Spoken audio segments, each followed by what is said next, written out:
Good afternoon and welcome on my behalf also. I'm Petteri Kolinen, I'm the CEO of Design Forum Finland.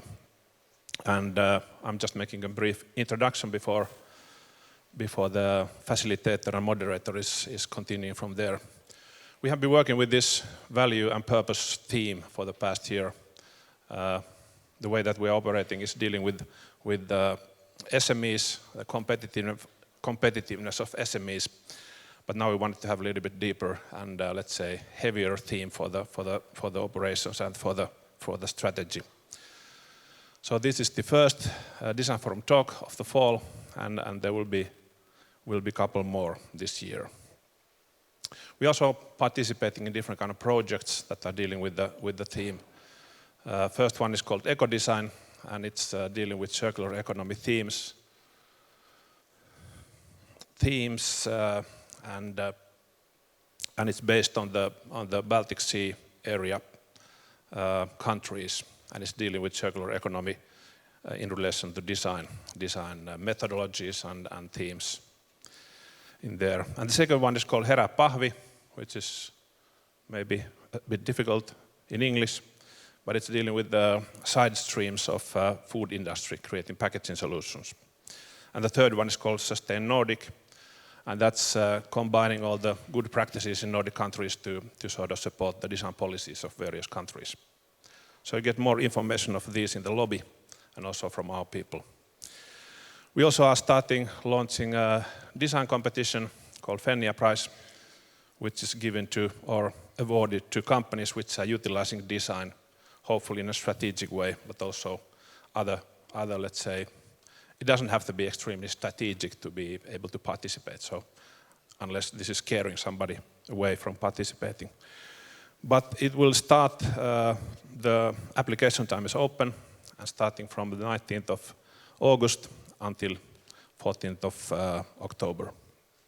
So please participate, it's one of the biggest in the Nordic countries and dealing with the strategic design and the features in there. So today we are going to talk about value and purpose, and I think this quote is quite nice in relation to both of those. Quite often, especially in the SMEs, we are staring at the profit button. Actually, profit is a result of creating value, which I think is really crucial. And it has to be real and genuine, the value, and that's what we are going to talk about today. Now I would like to introduce our facilitator of the day. She's the CEO and founder of Design Consultancy Co-Founders, and the biggest merit is that she's my boss, Adlercreutz. Thank you, Petteri. It's a great pleasure to be moderating this talk today. I see many familiar faces, but then I also see many non-familiar faces, which is always very, very nice.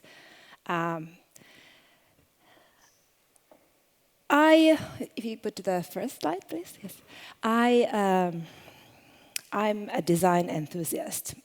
I act as a chairman of the Design Forum Finland board, and I also run, as Petteri mentioned, I run a company of my own, which has recently been involved in many sustainability projects.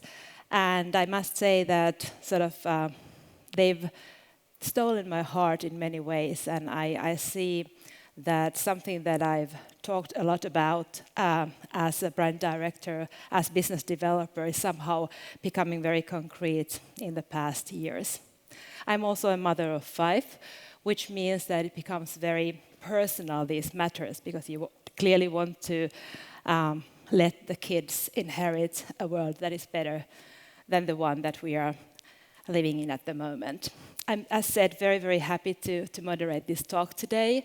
And I hope that you are all very open-minded, and you enjoy the ride. And we have a long day ahead, but it's also a very high-quality day with great speakers. So I hope that with a break in between, you all manage to make it.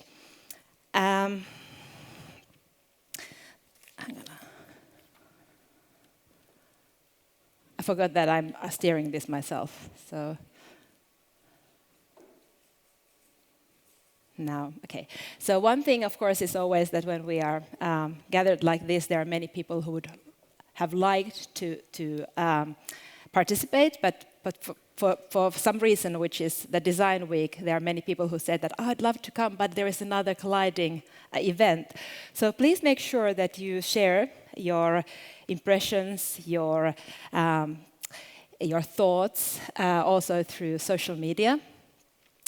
Whichever you use. Here are some hashtags that we wish you use while or when sharing. And then another thing that I hope will inspire you and that also creates content for you to share is Raquel, who is going to illustrate the talk throughout the day, and she's participated in the previous events as well. Please meet Raquel. She's here.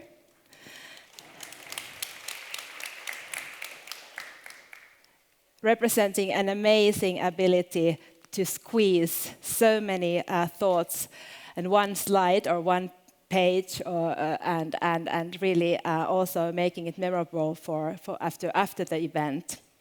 Her passion is to promote dialogue between people. So as said, please be active and open. As always, there are no stupid questions or stupid ideas, but rather something. Every single idea takes us further in the elaborating on each other's ideas. Then, as I mentioned, somehow I noticed that the whole topic of circular economy and sustainable world has taken a lot of my attention in the recent years, and I think it was an event a couple of years ago that made me think hard, and I started to think about a concept of customer-centric or customer centricity or people centricity, and I realized that there is something semantic, a problem in that whole sort of phrase. And this is just to provoke you a bit. So if we talk about people-centric approach, we put ourselves in the center of everything.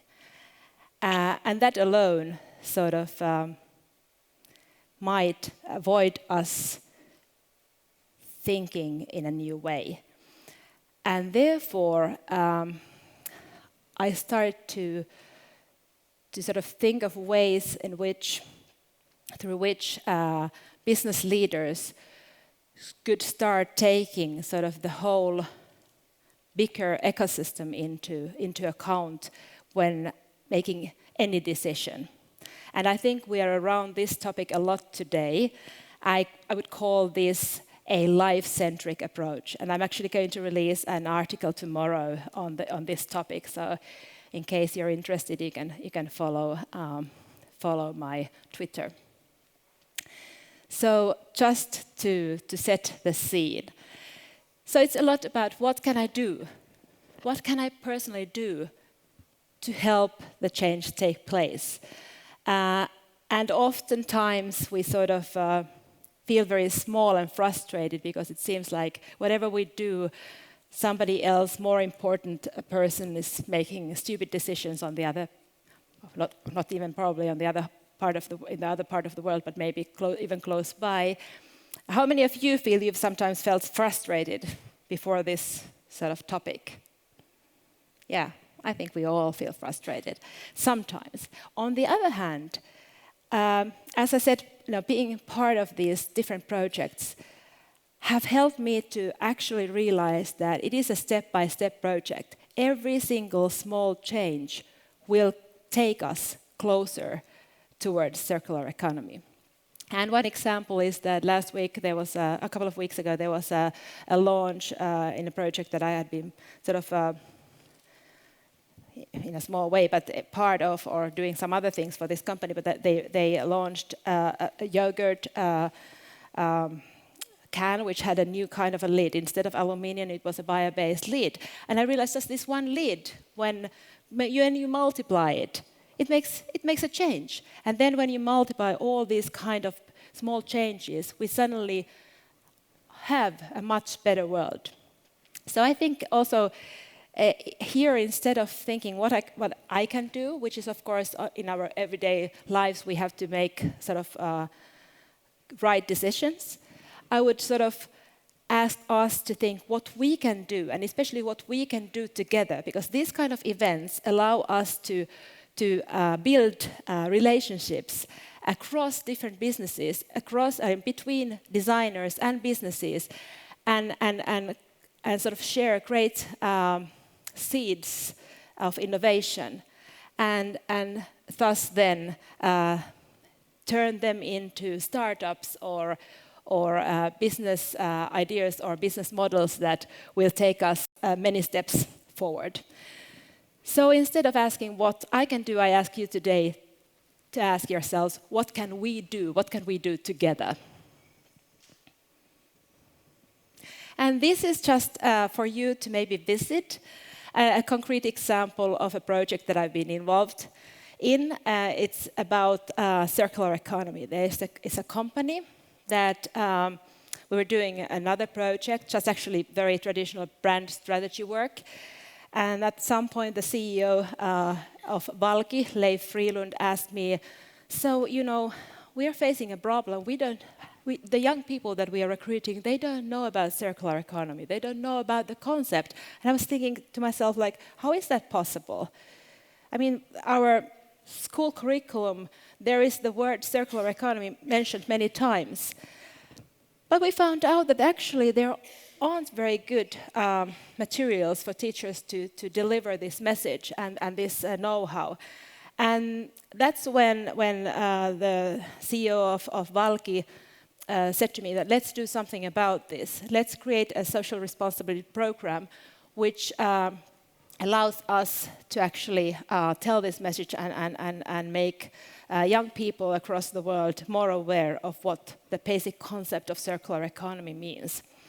And this is when we established a program called Circular Classroom. So you can easily visit and hopefully click and log in to learn more about it. But it's a good example of an initiative that has not. There is no commercial, direct commercial motivation behind it. I mean, Valki is not selling to consumers at all. It makes components to products. There is no actual sort of motivation for them to approach young people. But it's really a need to bring up people who know better about the concept.